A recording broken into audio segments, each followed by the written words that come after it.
Parlez-moi d'IA. Mesdames et messieurs, bonjour. Je suis un super ordinateur Carl, cerveau analytique de recherche et de liaison. C'est une machine qui ressent les choses. On nous raconte n'importe quoi sur l'IA. Alors, qu'est-ce que tu en dis, Kit?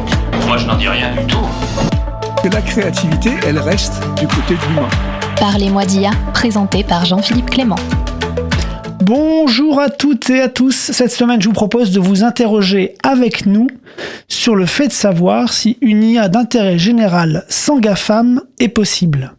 Je dis nous car c'est une question que nous nous sommes posée lors d'une table ronde présentielle que j'ai eu le plaisir d'animer courant décembre durant la conférence Commons AI.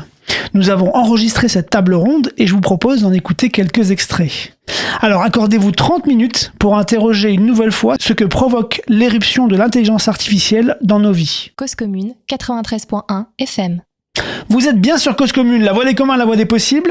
Vous nous écoutez sur le web, cause-commune-au-singulier.fm, sur nos apps mobiles, iPhone et Android, sur la bande FM, bien sûr, 93.1 à Paris, et sur le DAB+, en version nationale, en podcast, sur votre plateforme de podcast préférée. Merci, monsieur Olivier Gréco, notre directeur d'antenne, de nous permettre cet espace de liberté et de nous construire tous ces si beaux outils autour de la radio et de nos émissions. Chers auditorices, nous n'avançons que grâce à vous. Vous le savez bien, désormais. Vous avez un grand pouvoir, celui du partage et du like. Et si vous appréciez Parlez-moi d'IA, vous pouvez nous aider en likant et partageant notre émission. Nous adorons aussi vous lire dans les commentaires de LinkedIn, d'Apple Podcasts ou de Spotify. C'est notre seule récompense et cela nous fait connaître parce que ça manipule les algorithmes. Et... c'est cool de manipuler un algorithme. Vous écoutez Parlez-moi d'IA. Mi-décembre, pendant le grand événement FOST, The Future of Software Technologies, avec l'accent, anciennement intitulé Happy Days, grâce à une proposition de Mehdi Medjaoui, l'organisateur de FOST, et de l'organisation aussi du cabinet Innocube, dirigé par Benjamin Jean, a eu lieu une conférence spéciale d'une journée intitulée Commons AI, dont je vous mets le lien, bien entendu, de tout le programme en description. Cette journée de réflexion avait pour objectif de s'interroger sur la manière dont les communautés au sens large pouvaient faire de l'IA un commun. Les 2 premières sessions étaient consacrées aux ressources et à la gouvernance à mettre en œuvre pour faire du commun avec l'IA. Et la 3e session, que j'avais le plaisir d'animer, s'intéressait à la manière dont les communautés pouvaient essayer de produire et d'utiliser une IA d'intérêt général sans GAFAM. J'avais la grande chance d'avoir un superbe panel d'intervenants avec Jeanne Bretéché, que vous avez déjà écouté à ce micro, Parlez-moi d'IA 70, qui est fondatrice et directrice du Social Good Accelerator, qui accompagne les acteurs de l'ESS dans leur maîtrise du numérique.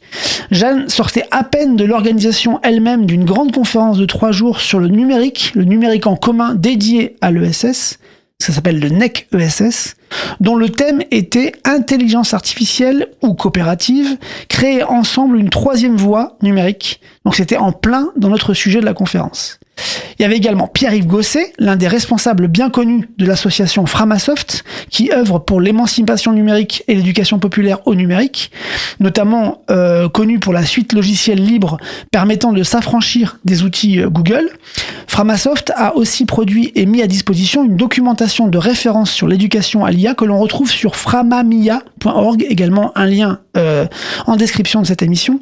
Bien que très engagé pour la montée en puissance des communautés dans le numérique, Pierre-Yves développe une réflexion critique sur l'usage de l'IA générative et c'est toujours très stimulant d'entendre son point de vue. Est également à la table ronde Raphaël Bournonesque, que vous avez écouté également sur Parlez-moi d'IA 85, qui est l'ingénieur IA d'Open Food Fact, ce commun qui permet de partager des informations nutritionnelles sur les biens de grande consommation. Il y avait également Jean-Marc Boredon, directeur de la communication et chef du programme de l'expérimentation IA de l'agglomération d'Annemasse, et également passé au micro de Parlez-moi d'IA, numéro 74. Jean-Marc et l'équipe qui l'entoure démontrent qu'une organisation de taille moyenne comme l'agglomération d'Annemasse peut expérimenter une IA open source et frugale. Bon, désolé pour cette introduction un peu longue, mais elle est nécessaire pour pouvoir vous mettre dans le contexte de cette réflexion et de ces échanges. Je sais à quel point, quand on s'interroge sur les possibilités offertes aux communautés dans le numérique, sans GAFAM, on peut rapidement être fataliste. C'est pour cela que j'ai souhaité donner à cette table ronde la farouche volonté de voir le verre à moitié plein. En mode bisounours, certes, en mode bisounours assumé, mais lucide. Nous avons rappelé que nous cherchions à produire une IA d'intérêt général, c'est-à-dire utile, frugale, attachée à l'épanouissement humain et social, démocratique, participative, libre, équitable, techniquement maîtrisée et ouverte, innovante sur ses modèles économiques vertueux. Bon, cette définition, nous l'avons développée dans notre credo, le credo de Parlez-moi d'IA, que vous retrouvez sur parlez-moi-d'IA.fr. On vous remet aussi le lien en description. Cette définition, elle peut apparaître comme complètement folle ou beaucoup trop ambitieuse. Mais il faut bien se fixer un idéal pour se donner une direction et vérifier notre trajectoire. Allez, j'arrête cette intro bien trop longue pour laisser la parole aux intervenants. Désolé pour la qualité de l'enregistrement, ça a été fait un peu sur place. Tendez l'oreille, franchement, ça vaut le coup. J'ai d'abord donné la parole à Jeanne Bretéché pour qu'elle nous fasse bénéficier justement des résultats des travaux de la conférence NEC ESS qu'elle venait d'organiser quelques jours plus tôt. La conférence portait donc en grande partie sur notre sujet du jour. Elle a commencé par nous dire quels sont les avantages des communautés dans la construction d'une IA d'intérêt général. On a essayé de faire se rencontrer nos petites communautés de l'économie sociale et solidaire. Donc, allez, si je schématise un peu, il y a d'un côté nos petits champions du numérique à nous, et puis de l'autre côté, il y a quand même le gros des troupes qui galèrent dans la transition numérique parce que pas de fric, pas de temps à consacrer à la formation ou même à la recherche du bon outil. Donc très en demande de prescription, et bien évidemment la plupart du temps les prescripteurs qui ont les grosses machines marketing et qui proposent des discount non-profit, c'est nos amis les GAFAM. Donc malheureusement voilà, c'est des très bonnes cibles. Et je rajoute à ça sur le sujet de l'IA le fait qu'en fait comme on est tous pris à la gorge, et surtout là en cette fin 2025 qui arrive, on disait que c'était vraiment la merde quand même au niveau budgétaire, et ben l'IA parfois ça apparaît un super pansement pour des plaies béantes, et c'est vraiment en fait on va pouvoir gagner du temps là où on n'en aura plus, ou remplacer des postes qu'on va nous enlever parce qu'on ne pourra pas faire autrement, et c'est assez catastrophique. Et donc moi j'ai envie de reposer la question autrement. En fait on s'est demandé finalement tout au long de ces 2 journées, est-ce que c'est l'ESS qui a le plus besoin de numérique ou est-ce que c'est le numérique qui a le plus besoin de l'ESS? Et moi je dirais bien que c'est la deuxième qui l'emporte. Donc on a un gros train de retard pour les raisons que je viens d'évoquer sur le numérique, on va dire on n'est pas tout à fait à la page, mais peut-être que c'est pas grave, peut-être que ça nous rend aussi plus résilients parfois de savoir faire autrement. Mais par contre, on a 4 super pouvoirs historiques qui vont nous permettre peut-être de proposer des alternatives. Et proposer des alternatives, d'ailleurs, c'est peut-être un des super pouvoirs. La gouvernance démocratique, le partage équitable de la valeur, qui est quand même un des gros sujets sociétaux autour de l'IA aujourd'hui. Qui décide de tous ces gains de productivité qu'on va faire? Est-ce qu'il y a vraiment une discussion démocratique sur ce sujet? Dans les alternatives, on est aussi capable de proposer des contre-discours au capitalisme, ça c'est important.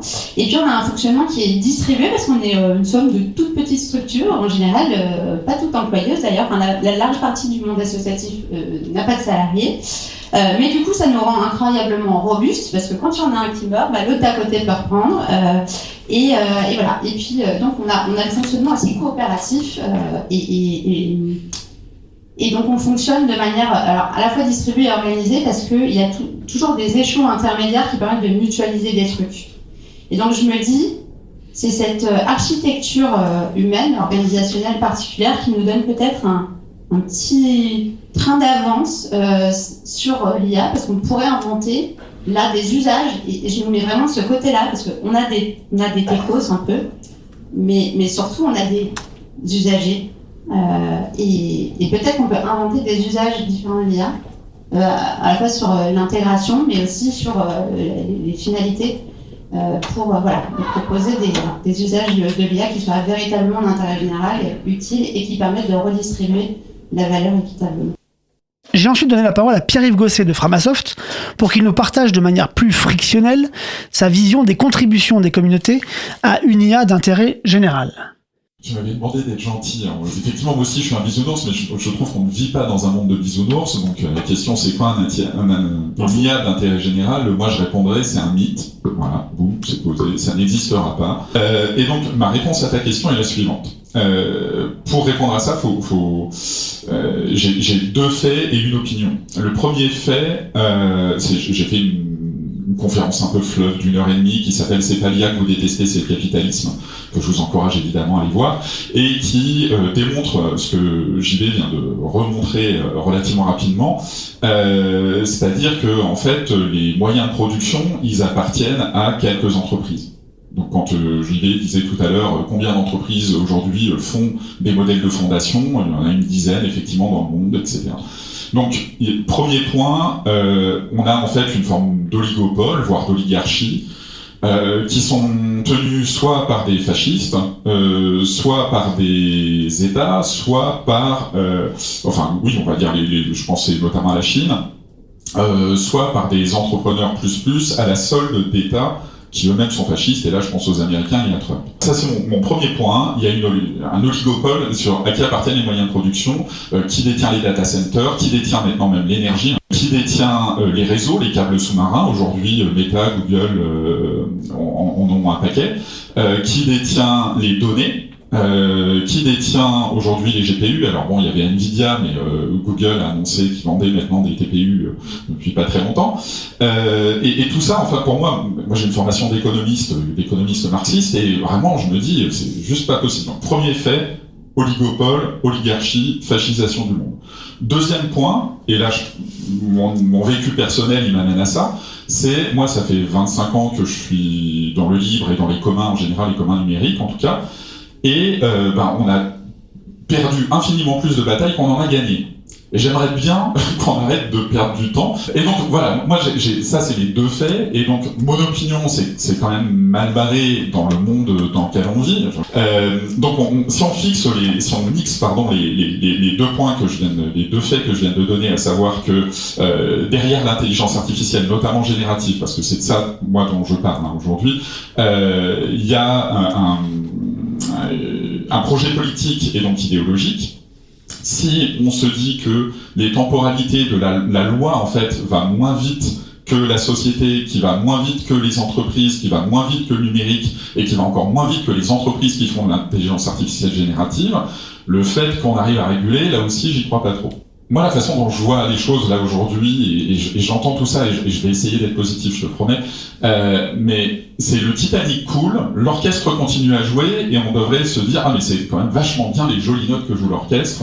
Alors j'entends parler de l'EDIC, etc., je trouve ça très très bien, il y a plein de choses fabuleuses. J'entends parler de Apertus, effectivement, côté suisse, de Pléias côté français, de Probable côté INRIA. Super, mais Probable 19,5 millions, je rappelle, d'euros de levée. Je rappelle qu'aujourd'hui la capitalisation boursière des boîtes qui font de l'IA en Occident, c'est 17,7 trillions de dollars.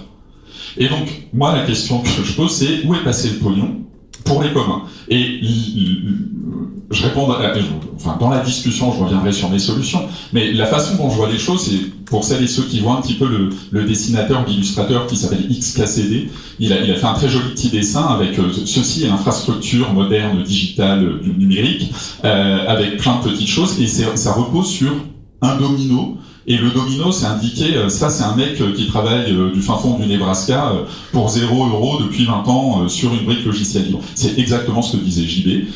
Aujourd'hui, qui veut financer VLC? Malheureusement pas grand monde. Qui veut financer Peertube, notre alternative à YouTube? Malheureusement pas grand monde. Et ce qui m'intéresse, moi, c'est, avant qu'on parle d'espoir et de solutions, il va nous falloir quand même un peu de pognon.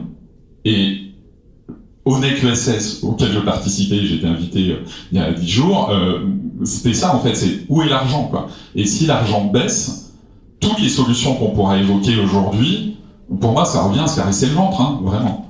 Donc j'ai des pistes de solutions, j'en reparlerai sans doute tout à l'heure, mais... Après cette intervention de Pierre-Yves Gosset, qui remet bien sûr les points sur les i et qui rappelle les grosses contingences financières de l'écosystème IA, j'ai passé la parole à Jean-Marc Boredon de l'agglomération d'Annemasse, qui était déjà venu à ce micro présenter toutes ses réalisations. Et il a une vision finalement émancipatrice de l'éruption de l'IA dans nos vies professionnelles. Je crois que l'IA, elle a déclenché quelque chose, en tout cas pour notre territoire, pour le territoire pour lequel je travaille. On a pris conscience en fait qu'on était un petit peu prisonnier de tous les éditeurs d'informatique. En fait, les collectivités, les entreprises sont prisonnières de ça. Et je trouve que l'IA nous a fait prendre conscience que du coup, on pouvait peut-être reprendre un peu de pouvoir sur nos données. Je vous donne un exemple très concret là aujourd'hui. Dans ma collectivité, on a un intranet avec une base de données. L'éditeur ne souhaite pas me donner accès à la base de données. Et il trouve tous les prétextes techniques, bien entendu, pour ne pas me donner accès à la base de données. Alors, bien entendu, moi, je vais y arriver et je vais plugger une IA dessus. Voilà, puisque notre objectif, c'est de reprendre le pouvoir sur nos données. Et je trouve que, les communautés et l'open source dans le monde de l'IA nous redonnent un petit peu d'élan, d'espoir, un petit peu de souffle, peut-être un petit peu d'indépendance par rapport à tous les éditeurs, encore une fois, je leur en veux un petit peu, parce qu'ils nous prennent pour des vaches à lait, voilà, je tiens à le dire. Et la moindre mise à jour, c'est plusieurs dizaines de milliers d'euros, et puis en plus ils mettent de l'IA partout maintenant, et ce sont de véritables boîtes noires, comme le disait le monsieur de Scalaway juste avant. On ne sait absolument pas où vous nous donnez, ils nous garantissent de la souveraineté alors qu'en fait c'est n'importe quoi. Et donc je crois qu'il est temps, en fait, en tout cas nous c'est notre philosophie, d'essayer de reprendre la main sur nos données. Et donc du coup c'est pas tant essayer d'être techniquement fort, l'objectif c'est d'avoir une forme de souveraineté sur la data, et qui est une souveraineté du coup pour moi cognitive, parce qu'en réalité l'IA, moi je dis toujours, si vous avez dans une collectivité des agents qui utilisent ChatGPT pour rédiger des délibérations, ok, donc ça va y avoir une forme d'hybridation. Vous allez avoir peut-être des délibérations qui sont rédigées à 70% par l'IA, à 30% par l'humain. Mais au final, ces 70% ils viennent d'où ? Des données d'entraînement dont on a parlé, qui sont majoritairement anglo-saxonnes, et puis d'un système avec des valeurs. Et petit à petit, on va avoir du coup de notre information, qui est stratégique, qui va être de plus en plus imprégnée. Et on ne va pas le voir, ça. Et je pense que c'est stratégique, en fait. Du coup, l'IA nous a permis de faire ça, et donc du coup, on a assemblé des briques open source, pour répondre à ta question. En fait, moi, je me suis rendu compte en plongeant dedans, alors j'ai étudié un petit peu le traitement climatique des langues il y a quelques années, je suis pas que DIRCOM, c'est pour ça, en fait, que j'ai mis le nez dedans, et je me suis rendu compte que dans le monde de l'open source de l'IA, il y avait énormément de briques, et qu'on pouvait les assembler. Et qu'en les assemblant, on pouvait essayer de comprendre comment ça fonctionnait un petit peu. Donc on parlait d'inférence, donc nous on a monté notre propre GPU, en fait, qu'on allume que le matin et qu'on éteint le soir pour des raisons écologiques et économiques, par exemple. On a monté notre propre système de RAG sur une petite GPU. Voilà, on essaie vraiment de comprendre la technique pour aller vers la donnée, et notamment pour savoir manipuler la donnée, faire un RAG de qualité, par exemple. Là, on s'apprête tout doucement à essayer de développer des agents en toute modestie, parce que j'aime pas trop ce terme quand on voit là, c'est un peu la tarte à la crème ce truc-là, mais on essaie quand même d'aller vers ça. Donc par exemple, on est en train de développer un RAG sur l'ensemble des délibérations de la collectivité. Ça représente des dizaines et des centaines de documents, et l'objectif c'est d'apporter une IA où on maîtrise toute la chaîne de valeur, et qui permette d'apporter une plus-value pour nos agents publics. Pendant son intervention, Jean-Marc parle de la mise en place d'un RAG. Pour rappel, il s'agit d'un dispositif technique où vous fournissez à un modèle d'IA un package de documents de référence, et le modèle va se concentrer sur l'usage de ces documents, en plus de son corpus d'entraînement, pour vous répondre et interagir avec vous. Il vous donne des réponses normalement beaucoup plus ciblées, et le témoignage de Jean-Marc montre que des solutions certes modestes existent pour s'affranchir des GAFAM quand on est un acteur volontaire, même de taille moyenne. Donc autre exemple qu'on va écouter, celui d'Open Food Facts avec Raphaël Bournonesque, ingénieur IA, qu'on avait déjà écouté au micro de Parlez-moi d'IA, pour qui la notion de communauté justement est essentielle, à la fois pour construire le commun Open Food Facts, et bien sûr pour l'utiliser. Son témoignage est un peu plus technique, vous allez voir, mais on va essayer d'expliquer les notions juste après. Ce qu'on fait, nous, c'est on récupère des données de la part contributeur, que ce soit via notre propre site et propre application, mais aussi de la part d'applications tierces qui réutilisent nos données et qui, pour le coup, versent au bout commun en nous envoyant des photos et des données. Peut-être juste, tu rappelles du coup ce que fait OpenStack, souvent là c'est une base de données de produits alimentaires. C'était pas évident pour tout le monde. C'est une base de données de produits alimentaires, c'est un peu le Wikipédia de l'alimentation. Donc pour des produits que vous avez en supermarché, il y a la liste d'ingrédients, les informations nutritionnelles, des photos. Et donc ça permet donc de calculer le Nutri-Score, de calculer un score environnemental, de donner des conseils personnalisés. Donc il y a beaucoup d'applications qui aujourd'hui réutilisent nos données pour avoir pour fournir aussi bien aux équipes de recherche, enfin nous c'est ce qu'on fait en tout cas, on fournit des données aux équipes de recherche pour par exemple étudier le lien entre alimentation et santé, et aussi en termes d'information consommateur. Donc l'IA, nous ça a commencé en 2018 avec des modèles de catégorisation de produits. On a développé plein de modèles, mais c'est des petits modèles. On ne parle pas du tout de LLM là-dessus, c'est de la classification d'images, c'est de la détection d'objets sur des images. Donc tout tournait sur CPU jusqu'à très récemment. Donc là aussi pas du tout. On vient de passer sur un petit GPU pour faire tourner ces modèles-là. Et il y a la vague en effet d'IA générative, et notamment nous ce qui nous intéresse beaucoup c'est l'analyse d'images. Donc il y a un an, GPT-4V était franchement pas terrible. Aujourd'hui, c'est vraiment impressionnant. Les nouveaux modèles LLM visuels, on va, je pense, bazarder toute notre stack technique avec potentiellement un seul modèle ou plusieurs modèles fine-tunés. Mais il y a vraiment, ça va extrêmement vite. Les performances vont extrêmement vite, et c'est un des points sur lequel je voulais revenir. C'est qu'on n'a pas forcément besoin d'avoir un modèle à 600 milliards de paramètres qui tournent. Aujourd'hui, des modèles entre 7 et 15 milliards font sur la plupart des tâches bien mieux que GPT-3.5 que tout le monde utilisait il y a un an. Ce qui est fou parce qu'en fait, sur un GP de taille moyenne aujourd'hui, on prend une H100 par exemple, on peut faire tourner des modèles qui sont meilleurs et qui pour le coup coûtent moins cher que GPT-3.5, voire même que d'autres modèles plus récents, quoi. Et ça, c'est vraiment quelque chose qui est... Il y a beaucoup de choses qui sont pas très positives sur l'évolution de l'IA générative en ce moment, mais c'est quelque chose que je trouve... Un des points que je trouve positif, c'est que c'est faisable d'être autonome sur ces... Ça dépend des sujets, bien entendu, mais sur beaucoup de sujets, tout le monde n'a pas besoin d'avoir des modèles extrêmement gros. Il y a la deuxième partie que je voulais aborder, c'est la question du prix. Même faire tourner un petit modèle, aujourd'hui, il faut une H100 de mémoire, je sais pas les prix en tête, mais je crois que c'est $2,50 la H100. Ça peut être un peu moins, mais... Voilà, donc $2 de l'heure ouais. fois 24 heures, donc on est sur du 48 fois 30 jours. Voilà, on est sur 2300 dollars par mois, ce qui est quand même un gros budget par rapport à des prix de serveurs classiques, et ça c'est pour faire tourner des petits modèles. Donc en fait, c'est quoi comment est-ce que on rentabilise ça par rapport à utiliser des API d'IA générative où les prix sur ce type de modèle est plancher? Les fournisseurs cloud, leurs GPU sont utilisés à 70 ou 80% en permanence. Donc en fait, c'est via le volume. Et là, lancer sa machine avec son GPU et son petit modèle dans son coin, on va la plupart du temps, on est à 0%, 90% du temps en termes d'utilisation. Donc pour que ça soit rentable, il faut qu'il y ait une forme de mutualisation dans tous les cas. Et il y a le troisième point que je voulais aborder, mais je pense qu'on aura l'occasion d'en discuter un petit peu plus dans cette conférence. Où ils sont les fournisseurs français, où ils sont les fournisseurs européens. C'est-à-dire qu'aujourd'hui, même sur des modèles open source, on va sur OpenRouter, il n'y a aucun fournisseur qui sont en France. Il y a Mistral, en effet, c'est le seul qui existe. On peut utiliser le modèle Mistral en France. On peut utiliser éventuellement, sur Google Cloud, lancer une instance de LLM avec des modèles open source, mais ça tourne sur l'infrastructure Google et c'est nous qui payons l'instance. Et ça, c'est un problème parce que aujourd'hui, on veut faire, même en vue de des petits modèles localement avec un mix énergétique qui est plus favorable comme celui de la France par rapport aux États-Unis, c'est très compliqué. On verra que Jean-Marc répond au questionnement de Raphaël sur quel acteur français ou européen peut venir soutenir finalement cette mutualisation des modèles. Ça sera un peu plus tard, même plutôt vers la fin de notre émission.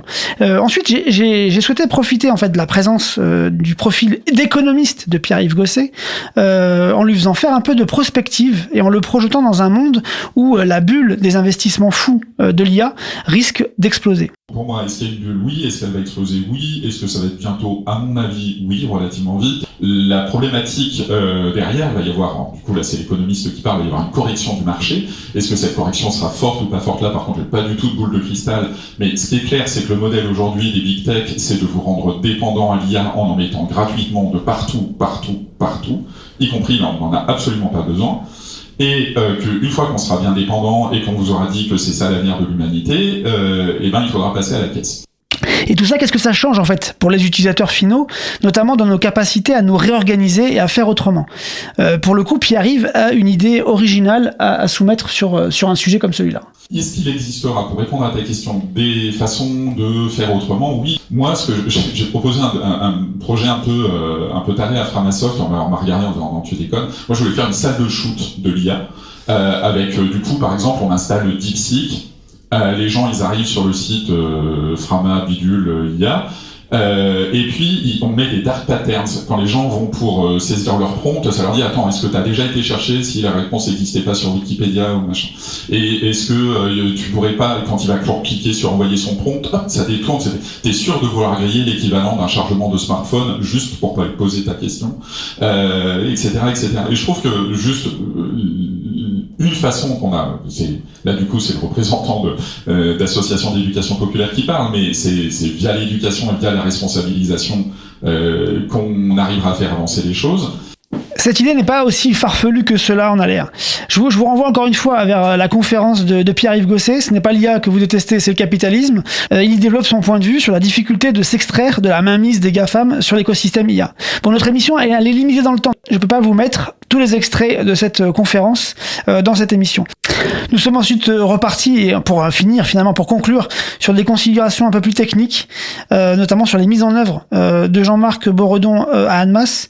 Et il a voulu préciser qu'on pouvait faire appel à des fournisseurs de solutions européens solides et non GAFAM. C'était pour répondre aussi à la remarque de Raphaël. On a trouvé une start-up en Finlande, donc en Europe, RGPD compatible, ok, et ça marche du tonnerre, à des prix super abordables. Donc en fait, il existe des pépites un peu à droite à gauche. Pas l'AGPU. Oui, non, là je parlais de fournisseurs d'API. D'API, vous avez en Suisse Infomaniac aussi. Il y a plein de solutions pas chères, qui fonctionnent. Enfin, moi j'en suis convaincu. Je pense qu'il y a des choses qui existent. Infomaniac fait de l'API. Voilà, c'est juste Il a aussi voulu rappeler l'importance d'expliquer autour de soi en quoi la souveraineté et la frugalité des outils sont importantes en repartant de son cas de collectivité locale. Moi j'ai en face de moi des agents publics en fait, qui ne comprennent même pas pourquoi ils ne peuvent pas utiliser ChatGPT. On en est là. La réalité, elle est là. C'est pourquoi tu m'imposes ton Mistral Small là? Il est tout nul. Bah ouais, mais il est tout nul, mais attends, il est souverain, il est sobre. D'accord, donc peut-être qu'il faut que tu t'intéresses aussi à où vont les données, qu'est-ce que tu fais avec tout ça. Et je pense que, on n'a pas éduqué les salariés ou les agents publics, je sais pas comment il faut les appeler, au sens large du terme. On a tout délégué à du coup un allié qui n'en est plus un, aux Américains. On est en train de se rendre compte que, en fait, on n'a aucune culture du numérique, aucune culture de la donnée. Il y a beaucoup d'agents qui ont un souci écologique. Beaucoup de personnes qui ont un souci écologique aujourd'hui. Quand on leur explique que le projet d'OpenAI, c'est, je crois, 200 gigawatts dans 2030 ou je sais pas quoi, c'est 200 centrales nucléaires, je crois, je sais plus. C'est juste de la folie furieuse, c'est de la folie pure en fait, d'un point de vue énergétique. Donc là, du coup, quand on fait de l'éducation, et nous, c'est ce qu'on fait dans ma collectivité, en plus du chatbot qu'on a mis en place, c'est qu'on fait des petits cafés IA à notre sauce, où on essaie d'éduquer, de sensibiliser à ces questions-là. Et du coup, ils acceptent mieux d'utiliser un outil qui est peut-être un peu moins bling-bling, addictif, super waouh comme ChatGPT. Et voilà, merci d'avoir suivi cette nouvelle émission de Parlez-moi d'IA. On vous a emmené sur la table ronde de une IA d'intérêt général sans GAFAM est-elle possible lors de la conférence Commons AI.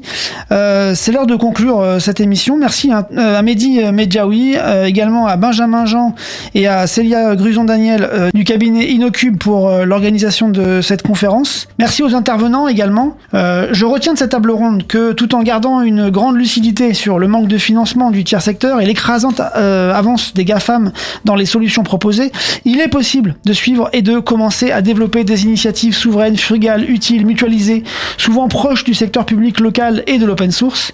L'avance technologique financée à coups de milliards commence à ralentir sa course. Le rattrapage technologique des grands modèles GAFAM n'est pas si loin, surtout si on sait spécialiser nos usages avec des petits modèles frugaux auxquels on éduquera nos utilisateurs pour que la valeur continue de rester du côté de l'humain éclairé et lucide. Bon allez, j'arrête là l'envolée lyrique.